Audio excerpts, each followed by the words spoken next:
Anthony Grasso here, bringing you financial news that you can use. In this particular video, I'm going to do a stock analysis on PayPal. Is this beaten down technology platform company still worth investing in right now? Basically, is the valuation levels that have drastically dropped over the past year. Telling investors it's now time to buy into it. Well, let's find out together. I'm going to go over a summary of the company, its product offerings, recent headline news, financials, analyst projections, and then finally I'm going to give my buy, hold, or sell recommendation for both your short-term and long-term growth investors out there. As always, folks, don't forget to smash that like button down below. Definitely helps. And consider subscribing. Hit that notification bell if you like your daily stock reviews and recommendations from an unbiased source. So let's get right into it. As always, folks, this video is brought to you by Webull, which is an online brokerage trading platform where you can buy stocks, options, ETFs, and cryptocurrencies. Now, if you sign up today and deposit any amount, you get up to 12 free stocks by using my referral link in the description down below. All right, so what is PayPal? Everybody should know what PayPal is. You know, it's a technology platform that enables digital payments on behalf of merchants and consumers worldwide. It provides payment solutions under PayPal, PayPal Credit, Braintree, Venmo, yes, they own Venmo, Zoom, Zettle, or Hyperwallet, Honey, and Payday names. Now, the company's payments platform allows customers to send and receive payments in approximately 200 markets and in approximately 100 currencies, withdraw funds to their bank accounts in 56 currencies, and hold balances in their PayPal accounts in 25 different currencies. Now, let's go ahead and look at some of the news of the company recently. Well, one of the biggest news that I could find was recently Coinbase announced that PayPal joined its trust network. Now, earlier in this year, Coinbase, to be in compliance with the new regulatory rules, they bought the Travel Rule Universal Solution Technology, or Trust Network, which ensures travel rule compliances by the regulators. Now, the Trust Network allows crypto exchanges and digital custody platforms to send the legally required information to the agencies in compliance to travel rule. For PayPal, joining the Trust Network matters given its enormous reach. Now, the company is an undeniable leader in the digital payment space right now, and it holds the status for over 2 decades now. Now, PayPal provides its customers convenient, secure, and affordable services to its customers. As of this report, the digital payment platform has a customer base as of 400 million global consumers and merchants. All right, so that's great news of the company and its partnership with Coinbase. Now let's go ahead and turn and look at the fundamentals of the company. And I definitely want to see where this is looking at for our long-term investors out there. All right, so the stock is currently trading at approximately $93.10 a share. With the market being so down right now, PayPal is up. What a surprise. It has a market capitalization of roughly $107.4 billion. Now, the first thing I want to look at is the valuation measures that are most appropriate for this company. Since the company has positive earnings, the PEG and PE ratios are the most appropriate valuation measures. Now, PayPal does seem expensive with a price-to-earnings growth ratio of 4.16 times. That is above the industry median with a PEG value of only 2.33 times. Now, it's also expensive based on its price to earnings ratio. Currently, it's around 52.1 times. And compared to the industry is only 29 times. And the peer average of its peers, the peers are trading at 40.5 times. So it's still a little pricey for that. But if you look at the price to earnings ratio for versus the fair ratio, taking into account the company's forecasted earnings growth, profit margins, and other risk factors, it also seems expensive based on its estimated fair price to earnings ratio of 50.3 times. Now, it's significantly over that, but just slightly. But if you finally look at the share price versus the fair value when looking at future cash flows using a discounted cash flow model, it's trading way below our estimate of fair value, which we put at currently $138. So that's definitely a plus. But now let's look at some of the profitability marks of this company. Now, PayPal is one of the more profitable companies in the industry. Its operating margin is among the strongest of any of the peers, while the gross net margins are above the industry medians. Now, it is important to note that the profit margins this year of 7.8% are lower than last year's of 20.4%. Now, they did take a one-off loss last quarter, and that's affecting its profitability marks right now. Now, what about the past and potential future growth of PayPal? Because that's kind of important to know. Where is it going? Well, PayPal saw earnings decline in the past 12 months in spite of positive revenue growth. Now, the company should have approximately $27.8 billion revenue for 2022, and it's projected to increase around to $36.54 billion by the end of 2024. Now, the revenue's forecast growth is roughly about 12.6% per year. And the earnings are forecast to grow to be around 1.8 billion by the end of 2022, and the projected to grow and increase to around 4.31 billion dollars by the end of 2024. Now, the earnings forecast percentage rate per year is roughly 28.6% per year. That's definitely great. Now, that they did have that one large $1.1 billion write-off from the eBay, now impacting its June 30th, 2022 financial results, but we basically turned a corner with that. The future growth for PayPal definitely looks great. And finally, let's look at the financial strength of this company. Well, PayPal's debt to total capital ratio is at around 35% and is in line with the industry's norm over the last year. Now, the net debt to equity ratio of 6.6% is considered satisfactory. And it's well covered by, the debt is well covered by operating cash flow of 56.4%. And the interest payments on its debt are well covered by EBIT of 21.2 times coverage. And its short-term assets of $55 billion exceed its short-term liabilities of $45 billion and exceed its long-term liabilities of almost $13 billion. Financially, PayPal is definitely on a good footing.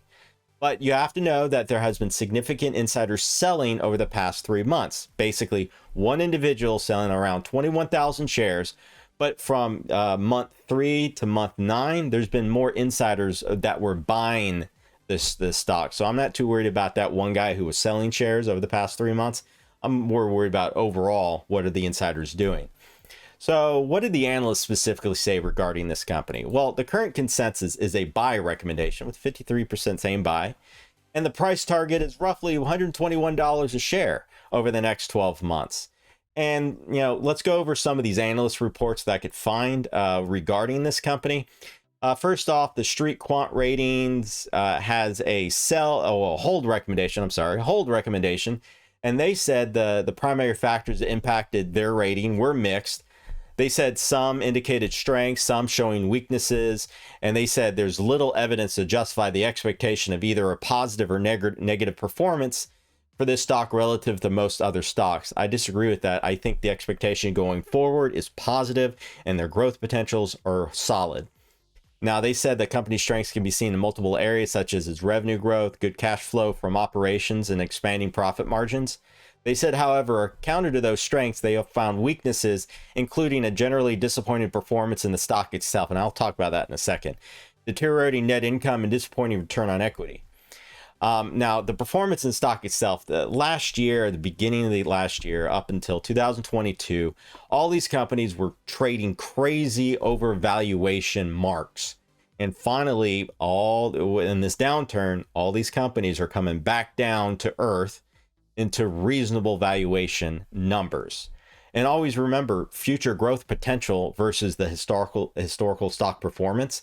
I kind of, at this point in PayPal, I want to know what the future growth is for PayPal for me to invest into it. And then now let's look at the CFRA report. Now they have a buy recommendation on PayPal. Now that the stock is below pre-pandemic levels following multiple estimate revisions, combined with a medium-term growth targets, as inflationary pressures disproportionately crimped user activity over the past 6 months. Now, with expectations reset, coupled with engagement metrics, the transactions per active user account showing improvement in the second quarter 2022, it's up 12%. The risk-reward trade-off has become more intriguing.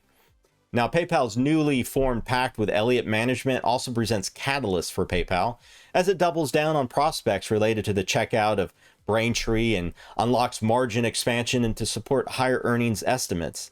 I completely agree with the CFRA's analysis regarding PayPal's future. Let me bring it back over here. So my buy, hold, or sell recommendation on PayPal? Well, here are my thoughts. Now, PayPal does appear, if you look at the stock and the chart, it appears it's been on a bearish trend over the past year, and the revenues and earnings are still solid, but it's definitely tanked. It is tanked. And because it had an extremely high valuation numbers, and it's finally come back down to earth. Now, in recent years, PayPal's growth has remained strong by the ongoing shift towards electronic payments and the rise of the e-commerce solutions. You know, first, just quickly reviewing the second quarter results, PayPal is holding up really strong right now. Now, the company announced some targets in terms of capital return and cost reductions, which I view very favorably. The biggest competitive advantage and long-term value I see is PayPal's market share that they currently have. Active accounts held steadily, sequentially, and are up 3 million from year end. PayPal's target is to have 10 million new net accounts for the full year of 2022, which, if you think about it, that's a level below the historical experience that PayPal has had over the past couple years. But as they pivot towards a higher usage among existing accounts, it's also extremely important because in the end, it doesn't matter how many people you just added. Are they reusing the platform that, you know, from time and time again? And so far in this regards, they have seen a 12% year-over-year growth in transactions per account. To me, this is extremely promising for the future growth of PayPal. Now, management currently expects to realize $900 million in cost savings this year alone, and another $1.3 billion by 2023. In addition, PayPal has repurchased $2.25 billion in shares in the first half of the year and expects to repurchase $4 billion by the end of the year. PayPal being this aggressive approach to me is a great positive sign for the company. Authorized buybacks should boost returns by about 25%. So based on all of that, I am a buy recommendation on PayPal right now, and I put a 12-month price target of roughly $150 a share. I believe that PayPal's management cost savings initiatives that will improve efficiency and lead growth to growth opportunities for PayPal. Now, the biggest risk to my ratings is if the assumption is wrong that PayPal is properly factored in global macro volatility and inflationary pressures into the future. And the future estimates have further room to fall. Now, emerging competition and regulatory threats are also a key consideration that we all have to look at. In addition, in the longer term, there are competitors that are interested in replicating what the PayPal model is. There's a lot of fintechs out there that are concentrated in the e-commerce space, which has given rise to new competitors. For one, Apple Pay is in competition for PayPal and could slowly chip away at PayPal's position. But I think it's a complement, not going to take market away. I mean, I have many payment solutions on my phone right now I could use. I mean, not just one. I use Venmo, Apple Pay, a bunch of other things. So I think it'll be a complement. But PayPal still remains the preferred partner right now in the online space. Basically, there's a lot of growth to still get into in electronic payments. PayPal has a scalable business that is improving margins over time. And finally, there's deep experience in the online payments, which makes them more valuable than any other e-commerce out there. And they might take more of the pie.